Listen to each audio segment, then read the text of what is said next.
அவ்வளவு அக்கறை கொடுக்கிறனா 5 ஆண்டு காலம் நம் வாழ்வின் எதிர்காலத்தை தீர்மானிக்கிற தலைவர்களை தேடுவதில் நம்ம அவ்வளவு அக்கறை காட்டுவதில்லைங்கிறதா நீங்க இருக்கிற பெரிய துயரமும் கொடுமை.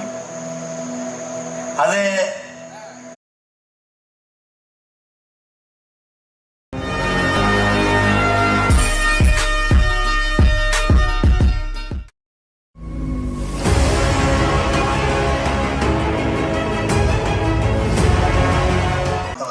என் அன்பு உறவுகள் அனைவருக்கும் என் அன்பும் வணக்கமும். இங்கே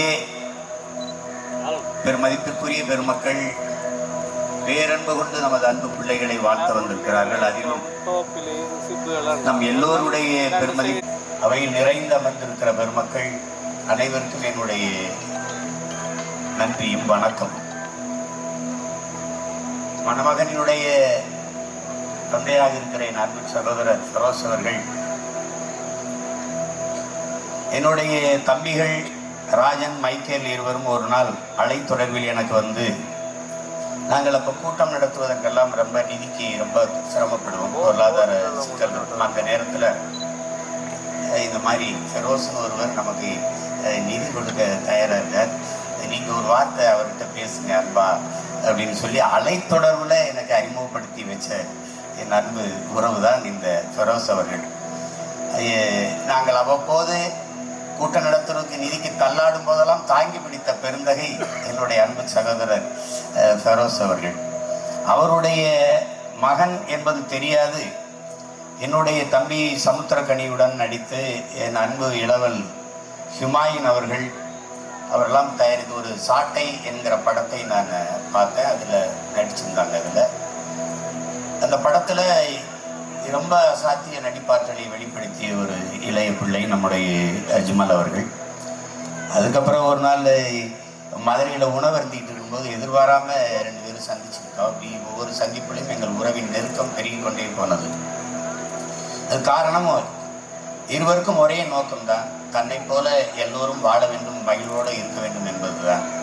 அதுதான் அண்டை அயலானுக்கும் அன்பு காட்டுங்கள் என்று நபிகள் நாயகம் சொன்ன வழியில் நடப்பதாலேயே அவரும் நானும் ஒரு பேரன்பின் நெருக்கத்தில், பிணைப்பில், இணைப்பில் இன்று வரை நின்று கொண்டிருக்கிறோம்.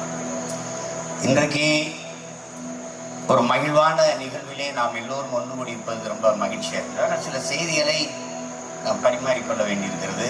ஏன்னா தேர்தல் நேரம், இது கூட பேசலைன்னா ஒன்றும் பயனில்லை. இங்கே தேர்தல் என்பது ஒவ்வொரு தடவையும் ஒரு சடங்கு போல பார்க்கப்படுது. ஒரு 5 வருஷத்துக்கு ஒரு தடவை வரிசையில் நின்று வாக்கு செலுத்திட்டு போகிறது அப்படின்னு நினைக்கிறேன். அப்படி இருக்குது. நமக்குள்ள ஒரு நகை கடைக்கு போனால், இந்த கடைக்கு போனால் நல்ல நகை கிடைக்கும்னு ஒரு தேடல் இருக்குது. இந்த கடைக்கு போனால் நல்ல சுவையான உணவு கிடைக்கும்னு ஒரு தேடல் இருக்குது. இந்த கடைக்கு போனால் நல்ல உடைகள் கிடைக்கும்னு ஒரு தேடல் இருக்குது. 6 மாதம் 1 வருஷம் உடுத்தி தூர போடுகிற உடைக்கே ஒரு அக்கறை கொடுக்கிறனா 5 ஆண்டு காலம் நம் வாழ்வின் எதிர்காலத்தை தீர்மானிக்கிற தலைவர்களை தேடுவதில் நம்ம அவ்வளோ அக்கறை காட்டுவதில்லைங்கிறதா நீங்கள் இருக்கிற பெரிய துயரமும் கொடுமை.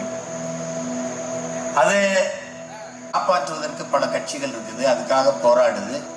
நாம் வாழுகிற பூமியை காப்பாற்ற இங்கே யாருக்குமான அக்கறையும் இல்லை, அதுக்கான நோக்கமும் இல்லை.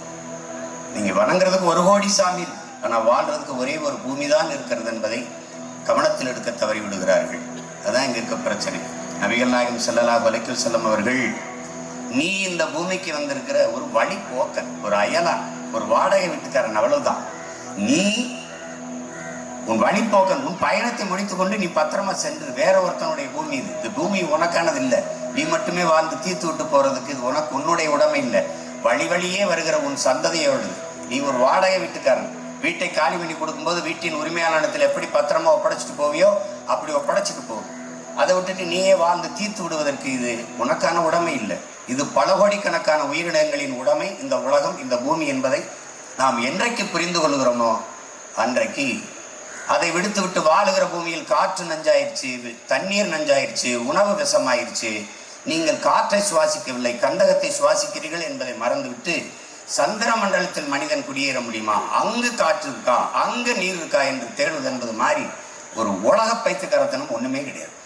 இருக்கிற இந்த நிலத்தில் இருக்கிற நீரை, இந்த நிலத்தில் இருக்கிற காற்றை, அதை தூய்மையாக வைத்துக் கொள்ளாமல் வெவ்வேறு கண்டங்களை, கிரகங்களை நோக்கி படையெடுப்பது, தேடுவது என்பது ஒரு சுத்த அறிவிழந்த தனம்.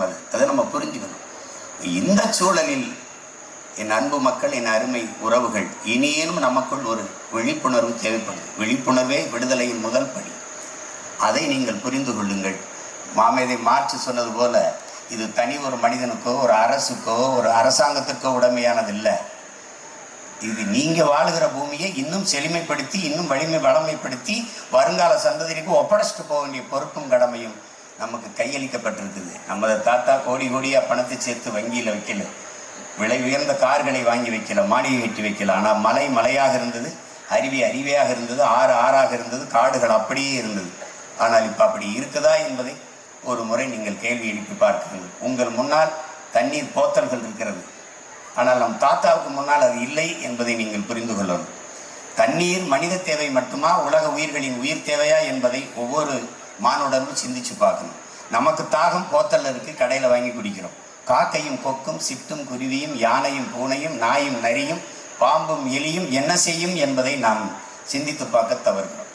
இங்கேதான் அடிப்படையில் பிழை இருக்கு. அரசியல் என்பது அனைத்து உயிர்களுக்குமான தேவையும் அதை நிறைவு செய்யும் சேவையும் தான் என்பதை என்று உணர்கிறோமோ அன்று இந்த நாடு மக்களும் நலமாக வாழ முடியும். இறந்த பிறகு நீங்கள் தேடி சென்று சொர்க்கத்தை அடைய வேண்டியதில்லை. இருக்கிற பூமியவே, வாழுகிற பூமியவே நாம் சொர்க்கமாக மாற்ற முடியும் என்பதை அறிவார் மாறுதலுக்கான களமாக நீங்கள் கையாளுவீர்கள், அதை செயல்படுவீர்கள் என்று நான் நம்புகிறேன்.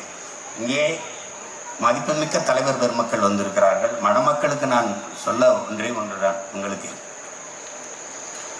ஒரு பெரியவர் 5 வேளை இறைக்கடமை ஆற்றுகிறவர், 5 வேளை தொழுபவர். அவர் அதிகாலை தொழுகையை தவற விடுகிறார். அந்த நேரத்தில் ஒருவர் அவரை தட்டி எழுப்புகிறார். அதிகாலை தொழுகைக்கு நேரமாகிவிட்டது, எழுந்திரு எழுந்திரு என்று தட்டி தட்டி எழுப்புகிறார். அவர் மறுபடியும் உடல் சோர்வில் உழைத்த களைப்பில் உறங்கி விடுகிறார். மறுபடியும் போயிட்டு வந்து திருப்பி அதே ஆள் தட்டி அவர் எழுப்புகிறது. தயவு செய்து எழுந்திருங்கள், அதிகாலை தொழுகைக்கு நேரமாகுது, எழுந்திருங்கள் எழுந்திருங்கள் என்று தட்டி தட்டி எழுப்புது. அவர் பதறி போய் எழுந்து ஓடி போய் கைகால் முகம் கழுவி தொழுகைக்கு போய் தொழுகை முடித்து விட்டு தேடுகிறார். தன்னை எழுப்பிவிட்ட அந்த ஆள் யார் என்று அந்த ஓரத்தில் நின்று கொண்டிருக்கிறார். அவர்கிட்ட போய் என்னை அந்த நேரம் தவற விடாமல் தொழுகைக்கு அனுப்பியோடு போய் உங்கள் இறைவனிடத்திலே அஞ்சி வேண்டுவீர்கள், தொழுவீர்கள். உங்கள் இறைவனோ அளவற்ற அருளாளன், கருணையாளன், உங்களுக்கு அளவு கடந்த அன்பை தந்து விடுவான். அது உங்களுக்கு கிடைத்து விடக்கூடாது என்பதற்காகவே நான் உங்களை சரியான நேரத்தில் எழுப்பி அனுப்பினேன் என்று அந்த சாத்தான் சொல்லுது. அப்படி இந்த நாட்டுக்கு மக்களுக்கும் ஒரு நல்லதும் நடந்து விடக்கூடாது என்று பல சாத்தான்கள் நம்மளை தட்டி எழுப்பி கொண்டிருக்கிறது என்பதை அறிவார்ந்த தமிழ் சமூக மக்கள் புரிந்து கொள்ள வேண்டும் என்பது எனது அன்பும் வேண்டுகோளும். அந்த மாதிரி இல்லாது நீங்கள் எப்போதுமே விழிப்புணர்வோடு இருக்க வேண்டும் என்பது எனது வேண்டுகோள். நபிகள் நாயகம் ஸல்லல்லாஹு அலைஹி வஸல்லம் அவர்கள் ஒரு நல்ல தகப்பன், தாய் என்பது கடமை. பிள்ளைகளுக்கு நல்ல கல்வியும் ஒழுக்கத்தையும் கொடுத்து செல்வதுதான், செல்வத்தை கொடுத்து செல்வதில்லை. அப்படி இனிய இல்லறம் ஏற்கிற இந்த இணையர்கள் தம்பி அஜ்மல், சஹானி ஆகியோர் அவர்கள் பிள்ளைகளுக்கு நல்ல கல்வியும் ஒழுக்கத்தையும் கொடுத்து அந்த நபிகளின் வழி நின்று வாழ வேண்டும் என்பது என்னுடைய அன்பும் வாழ்த்துக்களும். எல்லா நலமும் வளமும் பெற்று நீண்ட நாட்கள் நிறைவுடன் இந்த மணமக்கள் வாழ நிறைந்த மனதுடன் வாழ்த்துகிறேன். வாழ்க மணமக்கள், வாழ்க மணமக்கள், வாழ்க மணமக்கள். நன்றி, வணக்கம்.